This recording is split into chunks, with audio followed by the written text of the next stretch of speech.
ನಮಸ್ಕಾರ. ಇದೀಗ ತಾನೇ ಬಂದ ಮುಖ್ಯವಾದ ಮಾಹಿತಿಗಳು. ನೂತನವಾಗಿ ಮುಖ್ಯಮಂತ್ರಿಯಾಗಿ ಪ್ರಮಾಣ ವಚನ ಸ್ವೀಕಾರ ಮಾಡಿದ ಕೂಡಲೇ 6 ಗ್ಯಾರಂಟಿ ಘೋಷಣೆ ಮಾಡಿದ ಡಿಕೆ ಶಿವಕುಮಾರ್ ಅವರು ಮತ್ತೊಂದೆಡೆಯಲ್ಲಿ ಗೃಹಲಕ್ಷ್ಮಿ ಮತ್ತು ಗೃಹಜ್ಯೋತಿ ಯೋಜನೆ ಫಲಾನುಭವಿಗಳಿಗೆ ಒಂದು ಮುಖ್ಯವಾದ ಸೂಚನೆ. ಈ ತಪ್ಪು ಮಾಡಿದ್ರೆ ಗೃಹಲಕ್ಷ್ಮಿ ಯೋಜನೆ 2,000 ರೂಪಾಯಿ ಜಮೆ ಆಗೋದಿಲ್ಲ. ಮತ್ತೊಂದೆಡೆಯಲ್ಲಿ ಮುಖ್ಯಮಂತ್ರಿ ಆಗುತ್ತಿದ್ದಂತೆ ಡಿಕೆ ಶಿವಕುಮಾರ್ ಅವರಿಗೆ ಹೊಸ ತಲೆನೋವು ಶುರುವಾಗಿದೆ. ಸಿದ್ದರಾಮಯ್ಯನವರ ಪುತ್ರನಿಗೂ ಅದೇ ಖಾತೆ ಬೇಕಂತೆ. ಇತ್ತ ಸಿದ್ದರಾಮಯ್ಯನವರ ಸಂಪುಟದಲ್ಲಿ ಮಂತ್ರಿ ಆಗಿದ್ದವರಿಗೂ ಅದೇ ಸ್ಥಾನವೇ ಬೇಕಂತೆ. ಡಿಕೆ ಶಿವಕುಮಾರ್ ಅವರಿಗೆ ಒಂದು ಖಾತೆ ಕಿರಿಕು ಶುರುವಾಗಿದೆ. ಎಲ್ಲ ಮಾಹಿತಿ ನೋಡೋಣ. ಮತ್ತೊಂದೆಡೆಯಲ್ಲಿ ಸಿಎಂ ಡಿಕೆ ಶಿವಕುಮಾರ್ ಅವರ ಮೊದಲ ಸಭೆಯಲ್ಲೇ ಸಿಟ್ಟಿಗೆದ್ದು ಸಭೆಯಿಂದಲೇ ಹೊರಹೋದ ಸಚಿವ ರಾಮಲಿಂಗಾರೆಡ್ಡಿ ಅವರು ರಾಜೀನಾಮೆ ಕೊಡೋಕು ಕೂಡ ಮುಂದಾಗಿದ್ದಾರೆ. ಏನಿದು ಮಾಹಿತಿ ನೋಡೋಣ ಗೆಳೆಯರೆ. ಇನ್ನು ಮತ್ತೊಂದೆಡೆಯಲ್ಲಿ ತಮಿಳು ಸಿನಿಮಾ ಚಿತ್ರೀಕರಣ ವೇಳೆ ದೊಡ್ಡ ದುರಂತ ನಡೆದಿದೆ. ಸಿಲಿಂಡರ್ ಸ್ಫೋಟವಾಗಿ ಒಬ್ಬ ವ್ಯಕ್ತಿ ಸಾವನ್ನಪ್ಪಿದ್ದಾರೆ. ಕಿಲ್ಲೆರ ಸಿನಿಮಾ ಶೂಟಿಂಗ್ ವೇಳೆ ಈ ಒಂದು ದುರಂತ ಸಂಭವಿಸಿದೆ. ಮತ್ತೊಂದೆಡೆಯಲ್ಲಿ ಉಪಮುಖ್ಯಮಂತ್ರಿ ಸ್ಥಾನ ಸಿಕ್ಕ ಬಂದಲ್ಲೇ ಸಿಎಂ ಆಗೋ ಆಸೆ ಇತ್ತು ಎಂದು ಮಾಧ್ಯಮಗಳ ಮುಂದೆ ಅಸಮಾಧಾನ ಹೊರಹಾಕಿದಂತ ಪರಮೇಶ್ವರ್ ಅವರು ಎಲ್ಲ ಮಾಹಿತಿ ಡೀಟೇಲ್ ಆಗಿ ನೋಡೋಕ್ಕೂ ಮೊದಲು ನೀವು ನಮ್ಮ ಚಾನಲ್ಗೆ ಮೊದಲು ಬಾರಿ ಭೇಟಿ ಕೊಡ್ತಾ ಇದ್ರೆ ದಯವಿಟ್ಟು ಸುದ್ದಿ 9 ಯೂಟ್ಯೂಬ್ ಚಾನಲ್ಗೆ ಸಬ್ಸ್ಕ್ರೈಬ್ ಆಗಿ ಪಕ್ಕದಲ್ಲಿ ಕಾಣಿಸೋ ಗಂಟೆ ಕೂಡ ಒತ್ತಿ. ಇದರಿಂದ ಕರ್ನಾಟಕದ ಮುಖ್ಯವಾದ ಮಾಹಿತಿಗಳು ನಿಮಗೆ ಸಿಗುತ್ತವೆ. ವಿಡಿಯೋಗೆ ಲೈಕ್ ಮಾಡಿ ಮತ್ತು ವಿಡಿಯೋ ಪೂರ್ತಿಯಾಗಿ ನೋಡಿ. ಬನ್ನಿ ಸ್ನೇಹಿತರೆ, ಎಲ್ಲ ಮಾಹಿತಿಗಳನ್ನು ಡೀಟೇಲ್ ಆಗಿ ನೋಡೋಣ. ಇದೀಗ ಪಂಚ ಗ್ಯಾರಂಟಿಗಳ ಪೈಕಿ ಗೃಹಲಕ್ಷ್ಮಿ ಮತ್ತು ಗೃಹಜ್ಯೋತಿ ಯೋಜನೆಯ ಪರಿಷ್ಕರಣೆ ಮಾಡಲು ಮುಖ್ಯಮಂತ್ರಿ ಡಿಕೆ ಶಿವಕುಮಾರ್ ಅವರು ಸುಳಿವು ಕೊಟ್ಟಿದ್ದಾರೆ. ಹೌದು, ಈ ಒಂದು ಹಿಂದೆ ರಾಜ್ಯದ ವಿಧಾನಸಭಾ ಚುನಾವಣೆ ಸಮಯದಲ್ಲಿ ಘೋಷಣೆ ಮಾಡಿದಂತೆ ಅಧಿಕಾರಕ್ಕೆ ಬಂದ ಬಳಿಕ 5 ಗ್ಯಾರಂಟಿ ಜಾರಿಗೆ ಮಾಡಿ ನುಡಿದಂತೆ ನಡೆದ ಸರ್ಕಾರ ಎಂಬ ಹೆಸರು ಮಾಡಿಕೊಂಡಿದ್ದು. ಆದರೆ ಇದೀಗ ಈ ಒಂದು ಗ್ಯಾರಂಟಿ ಯೋಜನೆಗಳ ದುರುಪಯೋಗ ತಡೆಗಟ್ಟಲು ಸರ್ಕಾರ ಮಹತ್ವದ ಹೆಜ್ಜೆ ಇಡಲು ಮುಂದಾಗಿದೆ. ಹೌದು ಗೆಳೆಯರೆ, ಮೊದಲನೇಗಾಗಿ ಪಂಚ ಗ್ಯಾರಂಟಿ ಯೋಜನೆಗಳ ಪೈಕಿ 2 ಪ್ರಮುಖ ಯೋಜನೆಯ ಫಲಾನುಭವಿಗಳ ಪಟ್ಟಿಯನ್ನು ಪರಿಶೀಲಿಸಲು ಸರ್ಕಾರ ಮುಂದಾಗಿದ್ದು, ಈ ಬಗ್ಗೆ ಸ್ವತಃ ಮುಖ್ಯಮಂತ್ರಿ ಡಿಕೆ ಶಿವಕುಮಾರ್ ಅವರು ಅಧಿಕೃತವಾಗಿ ಸ್ಪಷ್ಟನೆ ಕೊಟ್ಟಿದ್ದಾರೆ. ಕೇವಲ ಅರ್ಹ ನಾಗರಿಕರಿಗೆ ಮಾತ್ರ ಯೋಜನೆ ಲಾಭ ತಲುಪಬೇಕು.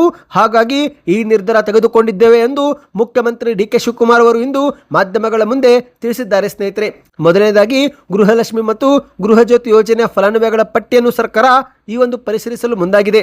ಹೌದು, ಯಾಕಂದ್ರೆ ಮಾಹಿತಿಯ ಪ್ರಕಾರ ಕೆಲವರು ಗೃಹಜ್ಯೋತಿ ಯೋಜನೆಯಡಿಯಲ್ಲಿ ವಸತಿ ಬಳಕೆ ನೆಪದಲ್ಲಿ 200 ಯೂನಿಟ್ ಉಚಿತ ವಿದ್ಯುತ್ ಪಡೆದು ಅದನ್ನ ವಾಣಿಜ್ಯ ಉದ್ದೇಶಗಳಿಗೆ ಅಕ್ರಮವಾಗಿ ಬಳಸುತ್ತಿರುವುದು ಸರ್ಕಾರದ ಗಮನಕ್ಕೆ ಬಂದಿದೆ.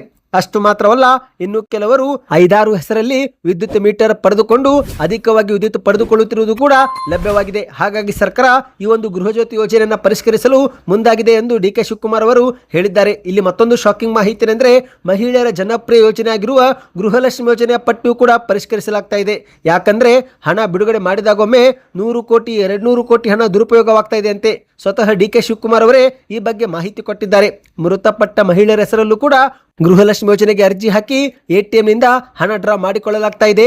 ಹಾಗಾಗಿ ಇಂತಹ ಅಕ್ರಮವನ್ನು ತಡೆದು ಸರ್ಕಾರದ ಹಣ ಪೋಲಾಗದಂತೆ ನೋಡಿಕೊಳ್ಳುವುದು ನಮ್ಮ ಜವಾಬ್ದಾರಿ ಅಲ್ಲವೇ ಎಂದು ಮಾಧ್ಯಮಗಳ ಮುಂದೆ ಪ್ರಶ್ನೆ ಮಾಡಿದ್ದಾರೆ. ಅದಕ್ಕಾಗಿಯೇ ಗೃಹಲಕ್ಷ್ಮಿ ಮತ್ತು ಗೃಹಜ್ಯೋತಿ ಯೋಜನೆ ಪಟ್ಟಿ ಪರಿಶೀಲನೆ ನಾವು ಮಾಡ್ತಿದ್ದೇವೆ ಎಂದು ಹೇಳಿಕೆ ಕೊಟ್ಟಿದ್ದಾರೆ. ಬನ್ನಿ ಸ್ನೇಹಿತರೆ, ಮತ್ತೊಂದು ಮಾಹಿತಿಗೆ ಹೋಗೋಣ. ಈ ಒಂದು ಹಿಂದೆ ಸಿದ್ದರಾಮಯ್ಯನವರು ಮುಖ್ಯಮಂತ್ರಿ ಆಗುತ್ತಿದ್ದಂತೆ ಪಂಚ ಗ್ಯಾರಂಟಿ ಯೋಜನೆಗಳನ್ನು ಜಾರಿಗೆ ಮಾಡಿದ್ರು.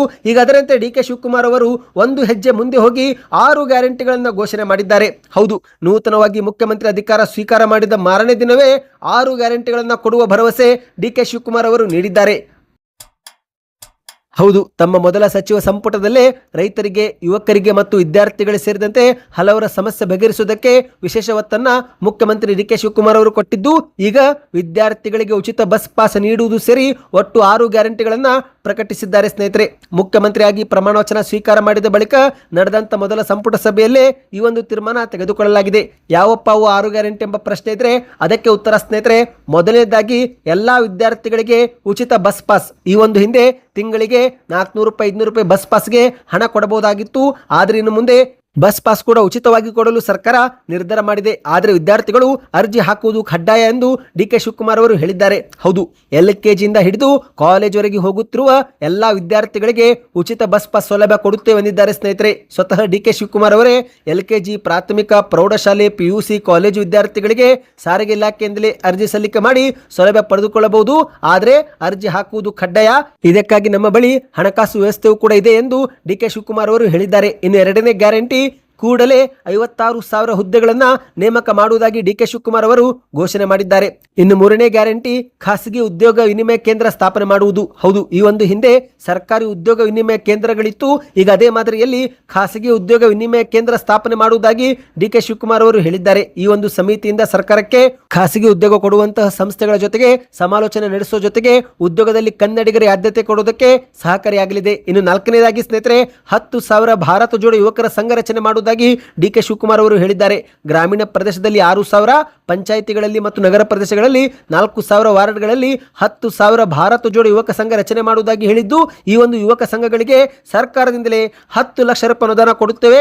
ಸಾಹಿತ್ಯ, ಸಾಂಸ್ಕೃತಿಕ, ಕ್ರೀಡಾ ಹಾಗೂ ನಾಯಕತ್ವ ಚಟುವಟಿಕೆ ಬೆಳೆಸುವುದಕ್ಕೆ ಕ್ರಮ ತೆಗೆದುಕೊಳ್ಳುತ್ತೇವೆ ಎಂದು ಡಿಕೆ ಶಿವಕುಮಾರ್ ಅವರು ಹೇಳಿದ್ದಾರೆ. ಇನ್ನು 5ನೇ ಗ್ಯಾರಂಟಿ ವಿದ್ಯುತ್ ಸಂಪರ್ಕ. ಹೌದು ಗೆಳೆಯರೆ, ಬೆಂಗಳೂರಿಗೆ ಮೊದಲ ಹಂತದಲ್ಲಿ ಓಸಿ ಮತ್ತು ಸಿಸಿ ಇಲ್ಲದ ಕಾರಣಕ್ಕೆ 4 ಲಕ್ಷ ಮನೆಗಳಿಗೆ ವಿದ್ಯುತ್ ಸಂಪರ್ಕ ಸಮಸ್ಯೆ ಸೃಷ್ಟಿಯಾಗಿತ್ತು. ಈಗ ಇಂಥವರಿಗೆ ಸಿಸಿ ಓಸಿ ಇಲ್ಲವೆಂದರೂ ಕೂಡ ವಿದ್ಯುತ್ ಕೊಡುವ ಭರವಸೆಯನ್ನು ಇಲ್ಲಿ ಡಿಕೆ ಶಿವಕುಮಾರ್ ಅವರು ಕೊಟ್ಟಿದ್ದಾರೆ. ಇನ್ನು 6ನೇ ಗ್ಯಾರಂಟಿ ಬೆಂಗಳೂರು ರಸ್ತೆ ಅಭಿವೃದ್ಧಿಗೆ 2,000 ಕೋಟಿ ಘೋಷಣೆ ಮಾಡಿದ್ದಾರೆ. ಹೌದು, ಮೂಲ ಸೌಕರ್ಯ ಅಭಿವೃದ್ಧಿ ಜೊತೆಗೆ ರಸ್ತೆಗಳ ಅಭಿವೃದ್ಧಿಗೆ 2,000 ಕೋಟಿ ಘೋಷಣೆ ಮಾಡಲಾಗಿದೆ. ಬನ್ನಿ ಮತ್ತೊಂದು ಮಾಹಿತಿಗೆ ಹೋಗೋಣ ಸ್ನೇಹಿತರೆ.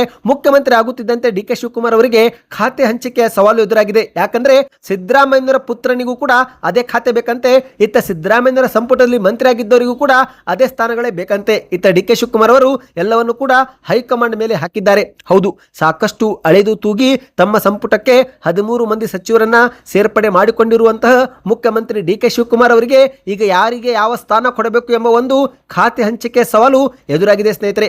ಹೌದು, ಈಗಾಗಲೇ ಸಾರಿಗೆ ಸಚಿವರಾಗಿದ್ದಂತ ರಾಮಲಿಂಗಾರೆಡ್ಡಿ ಅವರು ಮೊದಲ ಸಭೆಯಲ್ಲಿನೇ ಆಕ್ರೋಶ ವ್ಯಕ್ತಪಡಿಸಿ ಸಿಟ್ಟಿಯಿಂದಲೇ ಹೊರ ನಡೆದಿದ್ದಾರೆ. ಅಷ್ಟು ಮಾತ್ರವಲ್ಲ ಸ್ನೇಹಿತರೆ, ಈಗಾಗಲೇ ರಾಜೀನಾಮೆ ಪತ್ರವನ್ನು ಕೂಡ ಬರೆದು ಕಿಸೆಯಲ್ಲಿ ಮಡಿಸಿಟ್ಟುಕೊಂಡಿದ್ದಾರೆ ಎಂದು ಹೇಳಲಾಗ್ತಾ ಇದೆ. ಗೃಹ ಇಲಾಖೆ, ಹಣಕಾಸು ಇಲಾಖೆ, ಲೋಕೋಪಯೋಗಿ ಇಲಾಖೆ, ಬೆಂಗಳೂರು ಅಭಿವೃದ್ಧಿ ಖಾತೆ ಮತ್ತು ನೀರಾವರಿಯಂತಹ ಪ್ರಮುಖ ಖಾತೆ ಪಡೆದುಕೊಳ್ಳಲು ಸಚಿವರ ಮಧ್ಯೆ ತೀವ್ರ ಪೈಪೋಟಿ ಏರ್ಪಟ್ಟಿದ್ದು, ಈಗ ಡಿಕೆ ಶಿವಕುಮಾರ್ ಅವರು ಎಲ್ಲವನ್ನೂ ಕೂಡ ಹೈಕಮಾಂಡ್ ನೋಡಿಕೊಳ್ಳುತ್ತೆ ಎಂದು ಸ್ಪಷ್ಟನೆ ಕೊಟ್ಟು ಈ ಒಂದು ಖಾತೆ ಹಂಚಿಕೆ ಜಗಳದಿಂದಲೇ ಹೊರಬಂದಿದ್ದಾರೆ. ಮಾಹಿತಿಯ ಪ್ರಕಾರ ಸ್ನೇಹಿತರೆ, ಮುಖ್ಯಮಂತ್ರಿ ಡಿಕೆ ಶಿವಕುಮಾರ್ ಅವರ ಮೊದಲ ಸಭೆಯಲ್ಲಿನೇ ಖಾತೆ ಹಂಚಿಕೆ ವಿಚಾರವಾಗಿ ಅಸಮಾಧಾನ ಕಾಣಿಸಿಕೊಂಡಿದ್ದು, ಹಿರಿಯರಾದಂಥ ರಾಮಲಿಂಗಾರೆಡ್ಡಿ ಅವರು ರಾಜೀನಾಮೆ ನೀಡಲು ಕೂಡ ಮುಂದಾಗಿದ್ರು ಎಂದು ಹೇಳಲಾಗ್ತಾ ಇದೆ. ಯಾಕಂದ್ರೆ ಸ್ನೇಹಿತರೆ, ಬೆಂಗಳೂರು ನಗರಾಭಿವೃದ್ಧಿ ಖಾತೆನ ಕೊಡಬೇಕು ಎಂದು ರಾಮಲಿಂಗಾರೆಡ್ಡಿ ಅವರು ಪಟ್ಟು ಹಿಡಿದಿದ್ದಾರೆ. ಆದರೆ ಇವರಿಗೆ ಈಗ ಜಲಸಂಪನ್ಮೂಲ ಖಾತೆ ನಿರ್ವಹಿಸಬೇಕು ಎಂದು ಡಿಕೆ ಶಿವಕುಮಾರ್ ಅವರು ಹೇಳಿದ್ದು, ಇದಕ್ಕೆ ಅವರು ಆಕ್ರೋಶಗೊಂಡು ಸಭೆಯಿಂದಲೇ ಹೊರ ನಡೆದಿದ್ದಾರೆ. ಯಾಕಂದ್ರೆ ಸ್ನೇಹಿತರೆ, ಈ ಒಂದು ಹಿಂದೆನೆ ಡಿಕೆ ಶಿವಕುಮಾರ್ ಅವರು ಮುಂಬರುವ ದಿನಗಳಲ್ಲಿ ಬೆಂಗಳೂರು ನಗರಾಭಿವೃದ್ಧಿ ಖಾತೆ ಕೊಡುವುದಾಗಿ ಭರವಸೆ ಕೊಟ್ಟಿದ್ದರಂತೆ. ಈಗ ಅದರಂತೆ ನಡೆದುಕೊಳ್ಳುತ್ತಿಲ್ಲ ಎಂದು ಆಕ್ರೋಶ ವ್ಯಕ್ತಪಡಿಸಿದ್ದಾರೆ. ಇನ್ನು ಮತ್ತೊಂದೆಡೆಯಲ್ಲಿ ಕಂದಾಯ ಸಚಿವರಾಗಿದ್ದಂತ ಕೃಷ್ಣ ಬೈರೇಗೌಡ ಅವರು, ನನಗೆ ಯಾವುದೇ ಸ್ಥಾನ ಬೇಡ, ಈ ಒಂದು ಹಿಂದೆ ಇದ್ದಂತ ಕಂದಾಯ ಇಲಾಖೆನೇ ಕೊಡಿ, ಇದನ್ನ ಕಸಿದುಕೊಳ್ಳಬೇಡಿ ಎಂದು ಮಾಧ್ಯಮಗಳ ಮುಂದೆ ಅಸಮಾಧಾನ ವ್ಯಕ್ತಪಡಿಸಿದ್ದಾರೆ. ಒಟ್ಟಿನಲ್ಲಿ ಸ್ನೇಹಿತರೆ, ಖಾತೆ ಹಂಚಿಕೆ ಸವಾಲು ಈಗ ರಾಜ್ಯದಲ್ಲಿ ಭಾರಿ ಚರ್ಚೆ ಆಗ್ತಾ ಇದೆ. ಬನ್ನಿ ಸ್ನೇಹಿತರೆ, ಮತ್ತೊಂದು ಮಾಹಿತಿಗೆ ಹೋಗೋಣ. ತಮಿಳು ಭಾಷೆಯ ಖ್ಯಾತ ನಟರಾಗಿರುವ ಎಸ್.ಜೆ. ಸೂರ್ಯ ನಿರ್ದೇಶನದ ಕಿಲ್ಲರ ಸಿನಿಮಾ ಶೂಟಿಂಗ್ ವೇಳೆ ಸಿಲಿಂಡರ್ ಸ್ಫೋಟಗೊಂಡು ಒಬ್ಬರು ಸಾವನ್ನಪ್ಪಿರುವಂತಹ ದುರಂತ ಘಟನೆ ನಡೆದು ಹೋಗಿದೆ. ಹೌದು ಗೆಳೆಯರೆ, ಡೈರೆಕ್ಟರ್ ಎಸ್.ಜೆ. ಸೂರ್ಯ ತಮಿಳಿನಲ್ಲಿ ಖುಷಿ ಮತ್ತು ವಾಲಿ ಸೇರಿದಂತೆ ಹಲವು ಯಶಸ್ವಿ ಚಿತ್ರವನ್ನು ನೀಡಿದ್ದಾರೆ. ಆದರೆ ಇದೀಗ ಕಿಲ್ಲರ ಸಿನಿಮಾ ಶೂಟಿಂಗ್ ವೇಳೆ ಸಿಲಿಂಡರ್ ಸ್ಫೋಟವಾಗಿ ಒಬ್ಬ ವ್ಯಕ್ತಿ ಸಾವನ್ನಪ್ಪಿರುವುದು ಇಡೀ ಸಿನಿಮಾ ತಂಡಕ್ಕೆ ಶಾಕ್ ಹೊಡೆದಂತಾಗಿದೆ. ಹೌದು ಗೆಳೆಯರೆ, ಕಳೆದ ವರ್ಷವೇ ಈ ಒಂದು ಕಿಲ್ಲರ ಸಿನಿಮಾ ಚಿತ್ರದ ಪೂಜೆ ನಡೆದಿತ್ತು. ಆದರೆ ಇಂದು ಚೆನ್ನೈನ ಪೆರಂಬೂರಿನ ಬಿನ್ನಿ ಎಂಬ ಮಿಲ್ನಲ್ಲಿ ಕಿಲ್ಲರ ಚಿತ್ರೀಕರಣ ಸಮಯದಲ್ಲಿ ಏಕಾಏಕಿ ಸಿಲಿಂಡರ್ ಸ್ಫೋಟವಾಗಿದ್ದು, ಅಪಘಾತದಲ್ಲಿ ಸಿಲುಕಿದ್ದಂತ ಮದನ್ ಎನ್ನುವರು ಗಂಭೀರವಾಗಿ ಗಾಯಗೊಂಡು ಸಾವನ್ನಪ್ಪಿರುವುದು ವರದಿಯಾಗಿದೆ. 10 ವರ್ಷಗಳ ನಂತರ ಈ ಒಂದು ಸಿನಿಮಾ ಮಾಡಲು ಮುಂದಾದಂತ ಎಸ್.ಜೆ. ಸೂರ್ಯ ಅವರಿಗೆ ಈ ಒಂದು ಸೆಟ್ನಲ್ಲಿ ಏಕಾಏಕಿ ಸಿಲಿಂಡರ್ ಸ್ಫೋಟವಾಗಿದ್ದು ದೊಡ್ಡ ಆಘಾತವಾಗಿದೆ ಸ್ನೇಹಿತರೆ. ಬನ್ನಿ ಕೊನೆಯ ಮಾಹಿತಿಗೆ ಹೋಗೋಣ. ರಾಜ್ಯದ ಉಪಮುಖ್ಯಮಂತ್ರಿಯಾಗಿ ಪ್ರಮಾಣ ವಚನ ಸ್ವೀಕಾರ ಮಾಡಿರುವಂತಹ ಪರಮೇಶ್ವರ್ ಅವರು, ನನಗೆ ಸಿಎಂ ಆಗುವ ಆಸೆ ಇತ್ತು ಎಂದು ಮಾಧ್ಯಮಗಳ ಮುಂದೆ ಅಸಮಾಧಾನ ವ್ಯಕ್ತಪಡಿಸಿದ್ದಾರೆ. ಹೌದು ಗೆಳೆಯರೆ, ಮುಖ್ಯಮಂತ್ರಿ ಸ್ಥಾನದಿಂದ ಸಿದ್ದರಾಮಯ್ಯರು ಕೆಳಗಿಳಿದಿದ್ದು ಈಗ ಆ ಒಂದು ಸಿಎಂ ಸ್ಥಾನಕ್ಕೆ ಡಿಕೆ ಶಿವಕುಮಾರ್ ಅವರು ಬಂದಿದ್ದಾರೆ. ಹಾಗಾಗಿ ಡಿಕೆ ಶಿವಕುಮಾರ್ ಅವರ ಉಪಮುಖ್ಯಮಂತ್ರಿ ಸ್ಥಾನಕ್ಕೆ ಈಗ ಪರಮೇಶ್ವರ್ ಅವರನ್ನು ಆಯ್ಕೆ ಮಾಡಲಾಗಿದೆ. ರಾಜ್ಯದಲ್ಲಿ ಸದ್ಯ ಯಾವ ಸಚಿವರಿಗೆ ಯಾವ ಸ್ಥಾನ ಕೊಡಬೇಕು ಎಂಬ ಕುರಿತಂತೆ ಈಗಲೂ ಕೂಡ ಚರ್ಚೆ ನಡೆಯುತ್ತಿದ್ದು, ಈ ಒಂದು ರಾಜಕೀಯ ಬೆಳವಣಿಗೆ ಮಧ್ಯೆ ಮಾಧ್ಯಮಗಳ ಮುಂದೆ ಪರಮೇಶ್ವರ್ ಅವರು ತಮಗೆ ಮುಖ್ಯಮಂತ್ರಿ ಆಗುವ ಆಸೆ ಇತ್ತು ಎಂದು ಹೇಳಿಕೆ ಕೊಟ್ಟು ಸತ್ಯವನ್ನು ಒಪ್ಪಿಕೊಂಡಿದ್ದಾರೆ. ಹೌದು, ಯಾವುದೇ ಒಬ್ಬ ಹಿರಿಯ ರಾಜಕಾರಣಿಗೆ ರಾಜ್ಯದ ಅತ್ಯುನ್ನತ ಸ್ಥಾನವನ್ನು ಅಲಂಕರಿಸಿ ಜನರ ಸೇವೆ ಮಾಡಬೇಕು ಎನ್ನುವ ಆಕಾಂಕ್ಷೆ ಇರುವುದು ಸಹಜ. ನನಗೂ ಕೂಡ ಆ ರೀತಿ ಆಸೆ ಇತ್ತು. ಆದರೆ ರಾಜಕಾರಣದಲ್ಲಿ ವೈಯಕ್ತಿಕ ಆಸೆಗಳಿಗಿಂತ ಪಕ್ಷದ ಶಿಸ್ತು ಮತ್ತು ಹೈಕಮಾಂಡ್ ಅವರ ತೀರ್ಮಾನವೇ ಅತ್ಯಂತ ಮುಖ್ಯವಾಗಿರುತ್ತೆ. ನಾನು ಮೊದಲಿಂದಲೂ ಕೂಡ ಹೈಕಮಾಂಡ್ ನಿರ್ಧಾರಕ್ಕೆ ಬದ್ಧನಾಗಿದ್ದು ಹಾಗಾಗಿ ಈಗಲೂ ಕೂಡ ಅದೇ ನಿಲುವನ್ನು ಇಟ್ಟುಕೊಂಡಿದ್ದೇನೆ ಎಂದು ಹೇಳಿಕೆ ಕೊಟ್ಟಿದ್ದಾರೆ. ಮುಖ್ಯಮಂತ್ರಿ ಆಗೋ ಆಸೆ ಇತ್ತು, ಆದರೆ ಹೈಕಮಾಂಡ್ ನನಗೆ ಉಪಮುಖ್ಯಮಂತ್ರಿ ಸ್ಥಾನ ಕೊಟ್ಟಿದೆ. ಈ ಒಂದು ಜವಾಬ್ದಾರಿಯನ್ನು ನಾನು ವಹಿಸಿಕೊಂಡು ಹೋಗುತ್ತೇನೆ ಎಂದು ಮಾಧ್ಯಮಗಳ ಮುಂದೆ ತಿಳಿಸಿದ್ದಾರೆ. ಸದ್ಯಕ್ಕೆ ಎಷ್ಟೇ ಇತ್ತು, ಈ ಎಲ್ಲ ಮಾಹಿತಿ ಇಷ್ಟವಾಯ್ತಾ? ಚಾನಲ್ಗೆ ಸಬ್ಸ್ಕ್ರೈಬ್ ಆಗಿ.